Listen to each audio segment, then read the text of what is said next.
అందరికీ నమస్కారం అండి. Welcome to infinity astrological sciences YouTube channel. ఈరోజు మనము జాతకంలో స్థిరాస్తులు, భూములు, భవనాలు, గృహాలు, వాహనాలు, అలాగే ఒక మనిషి జీవితంలో ప్రాపర్టీస్ అయినా సరే లేదా అసెట్స్ అయినా సరే వాళ్ళు ఎంతవరకు అక్యుములేట్ చేసుకోగలుగుతారు, అలాగే ఒక మనిషి జీవితంలో వాళ్లకు తల్లిదండ్రుల నుంచి అయినా సరే లేదా వంశపారంపర్యంగానైనా సరే ఆస్తులు అనేవి కలిసి వస్తాయా, అలాగే వాళ్ళు బతికున్నటువంటి ఆ జీవిత కాలంలో వాళ్ళు ఏమైనా స్వయార్జితం అనేది సంపాదించుకోగలుగుతారనే విషయం గురించి ఈరోజు మనం డిస్కస్ చేసుకుందాము.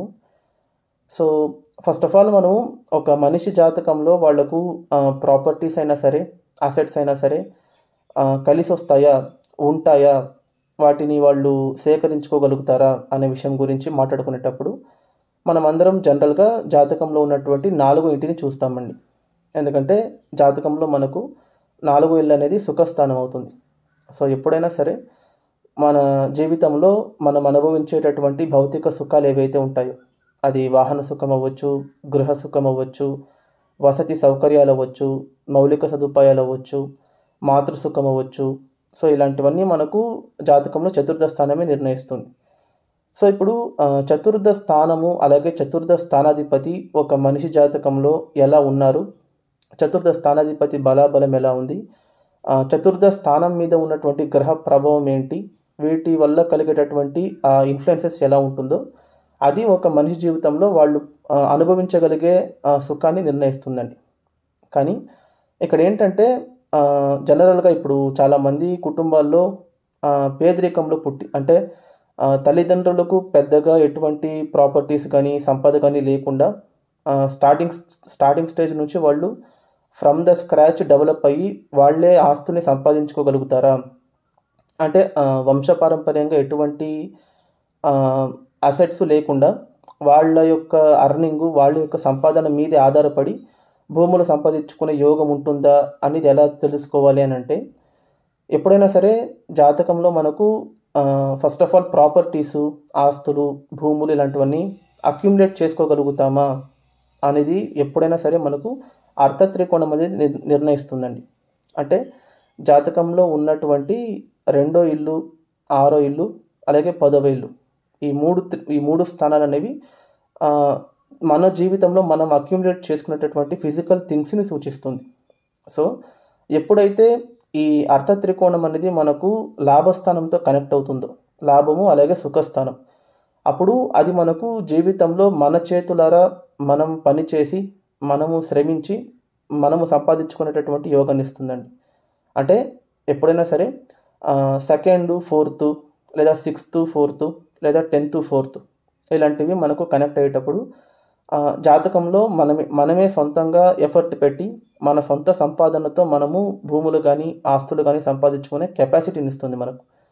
అట్ ద సేమ్ టైం ఈ భూముల వల్ల మనకు ప్రాస్పెరిటీ వస్తుందా అంటే, ఇప్పుడు చాలామంది ల్యాండ్స్, ప్రాపర్టీస్ మీద ఇన్వెస్ట్ చేస్తూ ఉంటారు కదా. సో కొంతమంది పెట్టుబడులు పెట్టడానికి కూడా భూముల మీదే పెడుతూ ఉంటారు. సో ఈ పెట్టుబడులు పెట్టేటప్పుడు ఆ భూముల వల్ల నాకు ఫ్యూచర్లో అప్రిసియేషన్ అనేది వస్తుందా, ఆ భూముల వల్ల డెవలప్మెంట్ అనేది బాగుంటుందా నాకు అని కనుక చూసుకుంటే, ఎప్పుడైతే మనకు 4th అనేది 11thతో కనెక్ట్ అవుతుందో అప్పుడు అది మనకు భూముల వల్ల ఇచ్చేటటువంటి ప్రాస్పెరిటీని పెంపొందించిస్తుందండి. అంటే ఎయిదర్ చతుర్థాధిపతి లాభస్థానంలో ఉండడము, లాభాధిపతి చతుర్థ స్థానంలో ఉండడము, చతుర్థాధిపతి లాభాధిపతి కలిసి ఉండడము, లేకపోతే ఒకరినొకరు చూసుకోవడం కానీ, లేకపోతే చతుర్థ లాభాధిపతులు పరివర్తనలో ఉన్నా కూడా జరుగుతుంది. సో ముఖ్యంగా ఏంటంటే వీళ్ళ ఇంటెన్సిటీస్ అనేది వాళ్ళ యొక్క స్థాన బలం, అంటే ఉచ్చక్షేత్రంలోనో, స్వక్షేత్రంలోనో, మిత్రక్షేత్రంలోనో ఉంటే ఇంకా మంచిది మనకు. సో ఎప్పుడైతే మనకు అర్థత్రికోణం అనేది 2ndకి అలాగే 4thకి అలాగే 11thకి కనెక్ట్ అవుతుందో అప్పుడు అది మనకు స్వయార్జితాన్ని ఇచ్చేటటువంటి బెనిఫిట్ని ఇస్తుందండి, నెంబర్ 1. కానీ ఇప్పుడు కొంతమంది జన్మించేటప్పుడే వాళ్లకు అన్ని వసతులు వాళ్ళ పూర్వీకులు చేసి వెళ్ళిపోయి ఉంటారు. అంటే బార్న్ విత్ గోల్డెన్ స్పూన్ అని చెప్తారు కదా. సో మనం పుట్టక మునిపే మన పూర్వీకులంటూ మనకంటూ కొన్ని ఆస్తులు ఇచ్చి వెళ్ళే రకంగా ఉండే కాంబినేషన్స్ ఎలా ఉంటుంది అని కనుక చూసుకుంటే, జనరల్గా మనకు జాతకంలో వంశపారంపర్యంగా కలిసి వచ్చేటటువంటి ఆస్తులను సూచించేది ద్వితీయ స్థానం అండి, 2వ ఇల్లు. ఎందుకంటే 2 ఇల్లు అనేది మనకు కుటుంబ స్థానాన్ని సూచిస్తుంది, అలాగే మనకు ధనస్థానం కూడా అవుతుంది కదా. ఇక్కడ ధనం అంటే మనం లిటరల్గా ఓన్లీ మనీ అని మాత్రమే అనుకోకూడదు. 2 ఇల్లు అనేది మనకు సంపద స్థానం అవుతుంది. అంటే కుటుంబ స్థానము, సంపద స్థానము 2 ఒకటే అయ్యేటప్పుడు ఏంటంటే కుటుంబికంగా కానీ లేదా వంశపారంపర్యంగా కానీ లేకపోతే పూర్వీకుల నుంచి అయినా సరే మనకు కలిసి వచ్చేటటువంటి ప్రాపర్టీస్ని సూచిస్తుందండి. సో జనరల్గా ఎవరి హారోస్కోప్లోనైనా సరే సెకండ్ హౌస్, సెకండ్ లార్డ్ బలంగా ఉంటేనే దాని అర్థం ఏంటంటే ఫ్యామిలీ నుంచి రావాల్సినటువంటి సపోర్ట్ అయినా సరే, అది either emotional support, moral support, financial support అయినా అవ్వచ్చు. ముఖ్యంగా వాళ్ళకు రావాల్సినటువంటి ఫిజికల్ వెల్త్ అంటే ఆస్తుల రూపంలో, భూముల రూపంలో వంశపారంపర్యంగా వచ్చేటటువంటి విషయాన్ని సూచిస్తుందండి. ఇది మరింత బలపడాలి అంటే ఇప్పుడు ఎంతోమందికి జాతకాల్లో ద్వితీయ స్థానంలో ద్వితీయాధిపతి స్వక్షేత్రబడి ఉండడం, ద్వితీయాధిపతి ఉచ్చంలో ఉన్నా కూడా కొంతమందికి వంశపారంపర్యంగా పెద్దగా ఆస్తులు అనేవి ఉండకపోవచ్చు. సో ఇప్పుడు కన్ఫర్మేషన్ అనేది ఎలా ఉండాలి అంటే ఇప్పుడు సపోజ్ మనకు ప్రాపర్టీ డిస్ప్యూట్స్ ఏమైనా ఉందనుకోండి, అంటే ఒక 4-5 అన్నదమ్ముల మధ్య ఏమైనా పార్టిషన్స్ చేసేటప్పుడు తగాదాలు వచ్చి అది ఎవరికో ఒకరికి మాత్రం చెందే విధంగా ఏదైనా లిటిగేషన్స్లో ఇరుక్కున్నది అనుకోండి, అప్పుడు ఈ వంశపారంపర్యంగా రావాల్సినటువంటి ప్రాపర్టీ వస్తుందా నాకు రాదా అని కనుక చూసుకోవాల్సి వస్తే అప్పుడు జాతకంలో మనకు సెకండ్ హౌస్ యొక్క స్ట్రెంగ్త్తో పాటు 9th హౌస్ యొక్క స్ట్రెంగ్త్ అనేది కూడా ఈక్వల్లీ ఇంపార్టెంట్ అండి. ఎందుకంటే 9th హౌస్ మనకు భాగ్యస్థానం అవుతుంది. సో భాగ్యస్థానాధిపతి, అలాగే సుఖస్థానాధిపతి, అలాగే కుటుంబ స్థానాధిపతి వీళ్ళ ముగ్గురు బలంగా ఉన్నారనుకోండి, అప్పుడు ఫ్యామిలీ నుంచి వచ్చేటటువంటి ప్రాపర్టీ ఈవెన్ డిస్ప్యూట్లో ఉండాల్సి వచ్చినా, అది ఎయిదర్ ఫ్యామిలీ మెంబర్స్ మధ్య ఉన్నటువంటి డిస్ప్యూట్ అయినా సరే, లేదా litigations out side third party నుంచి ఏమైనా లిటిగేషన్స్ ఉన్నా సరే, లేదా గవర్నమెంట్ రిలేటెడ్ ఇష్యూస్ ఏమైనా వచ్చినా కూడా వాళ్ళకు ఈ కొంచెం ఎఫర్ట్ పెడితే, అంటే వాళ్ళు కోర్టులోకి వెళ్ళి లీగల్గా ప్రొసీడ్ అయితే అప్పుడు వాళ్ళకు ఈ వంశపారంపర్యంగా వచ్చేటటువంటి ప్రాపర్టీ కలిసి వస్తుందండి. ఇన్ జనరల్ పిల్లలు కలిగేటప్పుడే అది ఒక ఐడియా ఇచ్చేస్తుంది మనకు. అంటే సపోజ్ మనకు కలిగే సంతానం యొక్క జాతకంలో సెకండ్ హౌస్, సెకండ్ లార్డ్ బలంగా ఉన్నారనుకోండి, దాని అర్థం ఏంటంటే అట్లీస్ట్ వాళ్లకు మీ నుంచి చెందేటటువంటి సంపద చేరడని అర్థం. సో ఎయిదర్ అది మీరు సంపాదించైనా వాళ్ళకి ఇవ్వచ్చు, లేదా మీకు మీ తాత ముత్తాత నుంచి వచ్చినటువంటి ఆస్తిని మీరు కాపాడుకునైనా వాళ్ళకి ఇవ్వచ్చు. ఎలాగైనా దాన్ని అర్థం చేసుకోవచ్చు. సో ఇక్కడ ఏంటంటే ఓవరాల్గా స్థిరాస్తులైనా సరే, గృహాలైనా సరే, అది మనకు పిత్రార్జితమా స్వయార్జితమా అనేది మనకు లాభస్థానము అలాగే భాగ్యస్థానం నిర్ణయిస్తుందండి.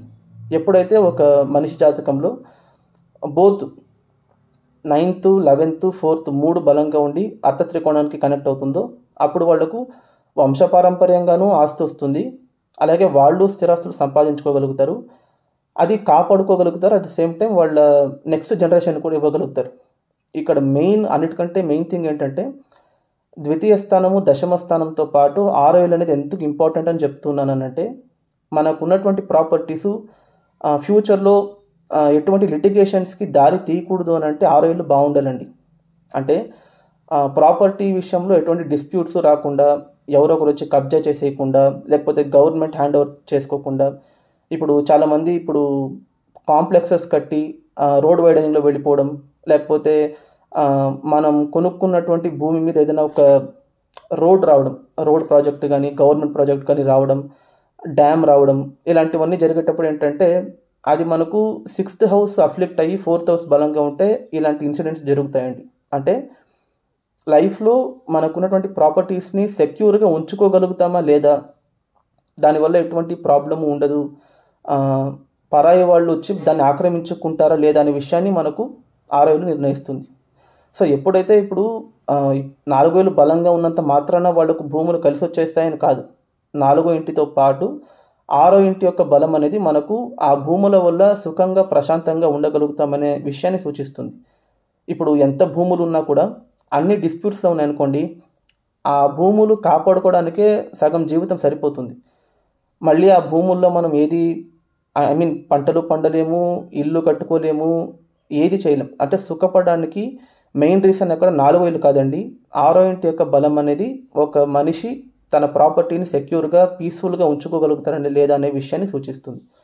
సో ఇప్పుడు ఈ పర్టికులర్ ఫినామినా అనేది ఒక రియల్ టైం ఎగ్జాంపుల్ ఎలా ఉంటుందని మనం ఇప్పుడు డిస్కస్ చేసుకుందాము. సో మీరు కనుక ఇప్పుడు స్క్రీన్ని గమనిస్తే మీకు ఒక జాతకం కనబడుతుంది చూడండి. ఇది ఒక మగవారి జాతకం అండి. గ్రహస్థితిని కనుక చూసుకుంటే ఈయన జన్మించింది సింహ లగ్నంలో జన్మించారండి. సో లగ్నంలోనే ఈయనకు శుక్రుడు, బుధుడు, కుజుడు ఉన్నారు. తృతీయంలో రాహువు, అష్టమంలో చంద్రుడు, భాగ్యంలో కేతువు, దశమంలో గురువు, వ్యయంలో సూర్యుడు, శనీశ్వరుడు కలిసి ఉన్నారండి. సో ఫస్ట్ ఆఫ్ ఆల్ ఈ మనిషికి ఈ జాతకానికి ప్రాపర్టీస్ అనేది ఉంటుందా లేదా అనే విషయాన్ని చూసేటప్పుడు ఎప్పుడైనా సరే ఫస్ట్ ఫిజికల్ వెల్త్ అనేది ఒక మనిషి జాతకంలో ఉందా లేదా అనేది వాళ్ళ యొక్క అర్థ త్రికోణం మీద ఆధారపడి ఉంటుందండి. ఎప్పుడైతే 2, 6, 10లో మినిమం అట్లీస్ట్ ఇద్దరు బలంగా ఉంటే వాళ్ళకి అప్పుడు వెల్త్ అనేది ఉంటుందని అర్థం.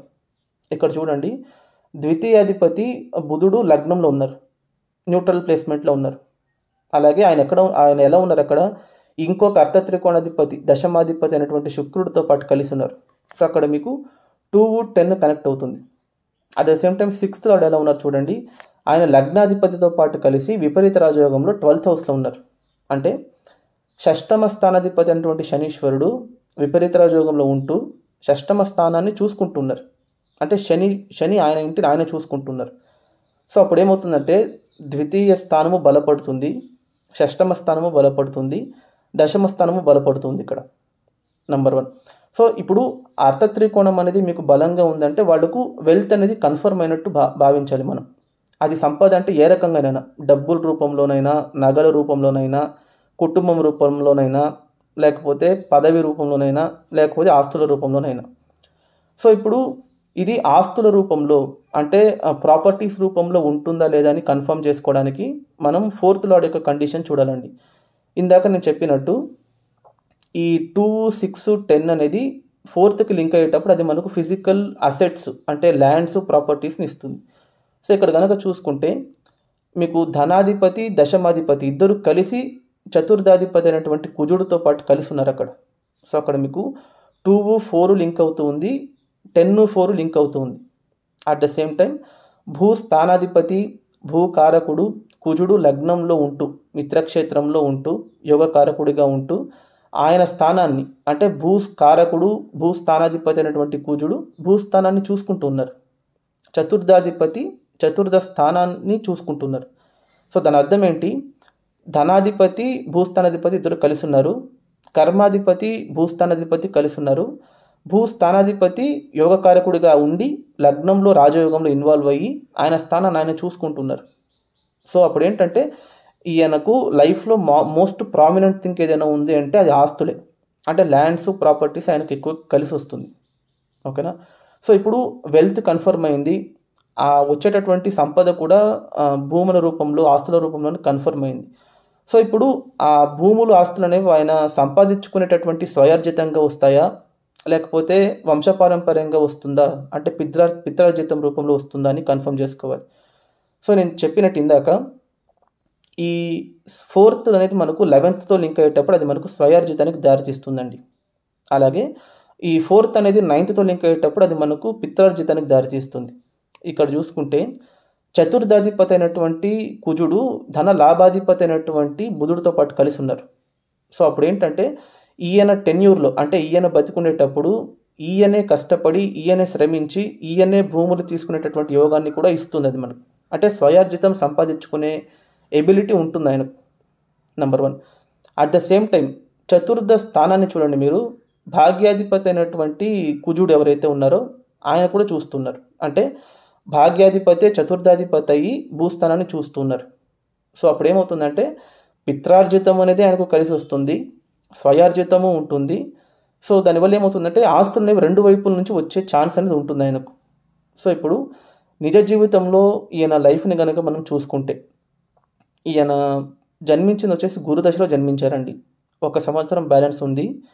1976 ఆగస్టులో జన్మించారు. 1977కు ఆయనకు గురుదశ అయిపోయింది. ఈ గురుదశ తరువాత ఆయనకు శని దశ వచ్చింది. శని దశలో ఆయనకు 1977 నుంచి 1996 వరకు జరిగింది. ఇప్పుడు మెయిన్ ఇంపార్టెంట్ థింగ్, ఈ ప్రాపర్టీ ఎప్పుడు ట్రాన్స్ఫర్ అవుతుంది అంటే వాళ్ళ నాన్నగారి నుంచో లేకపోతే వాళ్ళ పూర్వీకుల యొక్క ఆస్తి అనేది వాళ్ళ పేరు మీదకి సక్రమంగా వస్తుందా, వస్తే ఎప్పుడు వస్తుంది, అలాగే లైఫ్లో ప్రాపర్టీస్ అనేది మనం ఎప్పుడు అక్యుములేట్ చేసుకోగలుగుతాం అనే విషయాన్ని మనకు ఈ చతుర్థాధిపతితో లింకప్ అయినటువంటి భావాధిపతి, అంటే ఎయిదర్ అది చతుర్థాధిపతి దశ అయినా అవ్వనివ్వండి, లేదా చతుర్థాధిపతి భాగ్యాధిపతితో పాటు కలిసి ఉంటే ఆ భాగ్యాధిపతి దశ అయినా సరే, లేదా చతుర్థాధిపతి లాభాధిపతితో పాటు కలిసి ఉంటే ఆ లాభాధిపతి దశ అయినా సరే రావాలి. ఎప్పుడు రావాలంటే స్వయార్జితం అనేది సంపాదించుకునే ఏజ్లో రావాలి. అంటే ఒక 55 ఏళ్ళ లోపు, అలాగే ఒక 25 ఏళ్ళ తర్వాత వస్తే బెటర్. అది అంటే పని చేసే సామర్థ్యం ఉంటుంది కాబట్టి ఎఫర్ట్ పెట్టగలుగుతాం మనం.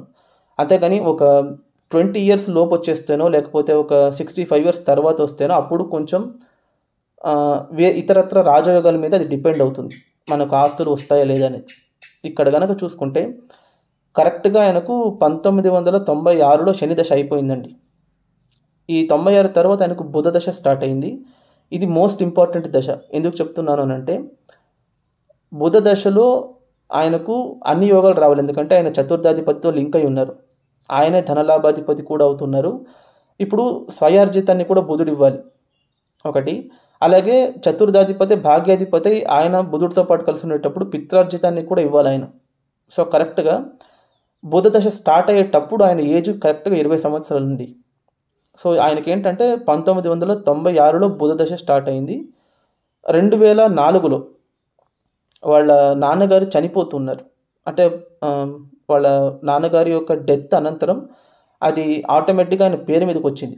ఇక్కడ ఇంపార్టెంట్ థింగ్ ఏంటంటే వాళ్ళ నాన్నగారు బతికుండగానే ఆయనకు ట్రాన్స్ఫర్ చేయలేదు, కానీ వాళ్ళ నాన్నగారి అనంతరం ఆయనకు వస్తుంది. అంటే వాళ్ళ నాన్నగారి లాస్ నుంచి అది వస్తుంది. ఎందుకు వస్తుందని అంటే వ్యయస్థానంలో ఆయనకు పితృదోషం ఉంది చూడండి, అంటే సూర్యశనుల కలయిక ఉంది చూడండి. అట్ ద సేమ్ టైం ఆ శనీశ్వరుడు పితృస్థానాన్ని చూస్తున్నారు, పితృస్థానంలో కేతు ఉన్నారు, పితృకారకుడు సూర్యుడు శనితో పాటు కలిసి పితృదోషంలో ఉన్నారు. సో అప్పుడు ఏమవుతుందంటే తండ్రి నుంచి రావాల్సినటువంటి వెల్త్ ఏదైతే ఉందో అది ఆయన ఆనందంగా ఇచ్చేదానికంటే కొంచెం ఆయన లాస్ వల్ల వచ్చే రకంగా చూసుకుంటుంది. సో దానివల్ల ఏంటంటే వాళ్ళ నాన్నగారి ప్రాపర్టీ ఆయనకు 2004లో వచ్చింది. ఇక్కడ మెయిన్ థింగ్ ఏంటంటే ప్రాపర్టీ నేను చెప్పేది ఇల్లు అండి, ఇల్లు కూడా కాదు, కంపెనీ వచ్చింది. అంటే వాళ్ళ నాన్నగారు ఆల్రెడీ స్థాపించి ఒక కంపెనీ నడుపుతూ ఉండే కంపెనీ ఆయనకు వచ్చింది. సో ఇప్పుడు ఏంటంటే ఇక్కడ కంపెనీ ఎందుకు వచ్చింది ఆయనకు అని అంటే దశమాధిపతి శుక్రుడు కూడా అక్కడ ఉన్నారు చూడండి, భూకారకుడు భూస్థానాధిపతి కుజుడితో పాటు కలిసి ఉన్నారు. అంటే బోర్న్ విత్ గోల్డెన్ స్పూన్ అనుకోవాలి మీరు ఇక్కడ. అంటే వాళ్ళ నాన్నగారే ఆల్రెడీ ఆయనకు కంపెనీ స్థాపించి ఇచ్చారు.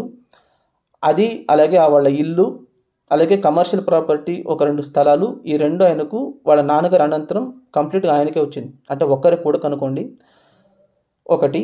ఆ తర్వాత ఈ స్వయార్జితం ఎప్పుడు వచ్చింది అని కనుక చూసుకుంటే 2011లో ఆయన 6 ఎకరాలు వ్యవసాయ భూమి కొంటూ ఉన్నారు. సో అది కూడా బుధ దశలోనే కొంటూ ఉన్నారు. అలాగే 2013లో 2 ఇల్లు నిర్మిస్తూ ఉన్నారు, వాటిని అద్దెకిస్తున్నారు ఆయన. అంటే ధన లాభాధిపతి దశలోనే ఆయనకు పిత్రార్జితం, అంటే వాళ్ళ నాన్నగారు ఎస్టాబ్లిష్ చేసినటువంటి ప్రాపర్టీ అయినా సరే, కమర్షియల్ ప్రాపర్టీ అయినా సరే, ఇల్లు అయినా సరే బుధ దశలోనే వస్తుంది ఆయనకు. ఈ వచ్చినటువంటి కంపెనీని నడుపుకుంటూ ఆ వచ్చినటువంటి సంపాదనలో మళ్ళీ ఆయనే సొంతంగా ఆయన కష్టపడి సంపాదించిన డబ్బులోనే ఆయన ఇంకొక 6 ఎకరాలు వ్యవసాయ భూమిని కొంటూ ఉన్నారు.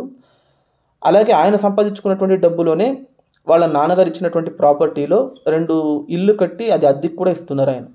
అంటే ఇక్కడ స్వయార్జితము, పిత్రార్జితము, భూములు, ఆస్తులు, గృహము, ఈవెన్ కర్మ అంటే కర్మాగారం కూడా ఆయనకు వస్తుంది. ఎందుకంటే శుక్రుడు కూడా అక్కడ ఇన్వాల్వ్ అయి ఉన్నారు, 10th లార్డ్ కూడా ఉన్నారు అక్కడ మీకు.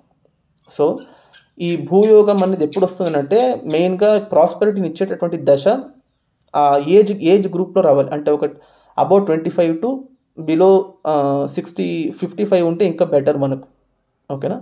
సో ఇక్కడ ఏంటంటే ఈ ఉన్న ప్రాపర్టీస్ ఏవి ఆయనకు డిస్ప్యూట్ కలదు, అది మోస్ట్ ఇంపార్టెంట్. అంటే చాలామందికి ఆస్తులు ఉంటాయి, ఆస్తులు వస్తాయి, ఆస్తులు సంపాదించుకుంటారు, కానీ వాటి వల్ల సుఖపడలేరు. ఎందుకంటే లిటిగేషన్స్ రావడము, కోర్ట్ ఇష్యూస్ రావడము, డిస్ప్యూట్స్ అరైజ్ అవ్వడము ఇలాంటివి జరుగుతాయి. కానీ ఈయన జీవితంలో అలాంటివి జరగలేదు ఇప్పటి వరకు. ఎందుకు అనంటే ఆరోగ్యం ఆయనకు బాగుంది. ఎందుకంటే షష్టమాధిపతి శనీశ్వరుడు విపరీత రాజయోగంలో ఉండి షష్టమ స్థానాన్ని చూస్తున్నారు. సో ఇక్కడ ఏంటంటే భూములు స్వయార్జితంగా రావాలి అని అంటే మనకు 4th 11th లింక్ అవ్వాలండి. పిత్రార్జితంతో రావాలంటే 2nd 9th లింక్ అవ్వాలి. ఈవెన్ రియల్ ఎస్టేట్ చేయాలి, వ్యాపారం చేయాలంటే 10 11 లింక్ అయితే కూడా వాళ్ళు సొంతంగా వాళ్ళు సంపాదించుకోకపోయినా భూములని అమ్మి భూములని వ్యాపారం చేసి దాంట్లో సంపాదించుకోవచ్చు. ఓకేనా. సో అది కూడా ఆయనకు కలిసి వస్తుంది. అంటే ఆయన చేయట్లేదు అనుకోండి, ఎందుకంటే ఆయనకు దశమంలో గురువు ఉన్నారు. కానీ ఒకవేళ ఆయన అనుకుని రియల్ ఎస్టేట్ చేయాలంటే కూడా చేయొచ్చు ఆయన. ఓకేనా. సో ఇంతవరకు నా వీడియో చూసారని అంటే మీకు ఈ వీడియో నచ్చిందని అనుకుంటున్నాను. దయచేసి ఈ వీడియోకి ఒక లైక్ చేయండి, షేర్ చేయండి, మీ యొక్క వాల్యుయబుల్ ఒపీనియన్స్ని కామెంట్ రూపంలో తెలియజేయండి. అట్ ద సేమ్ టైం ఛానల్ని మాత్రం సబ్స్క్రైబ్ చేసుకోవడం మర్చిపోకండి. Thank you.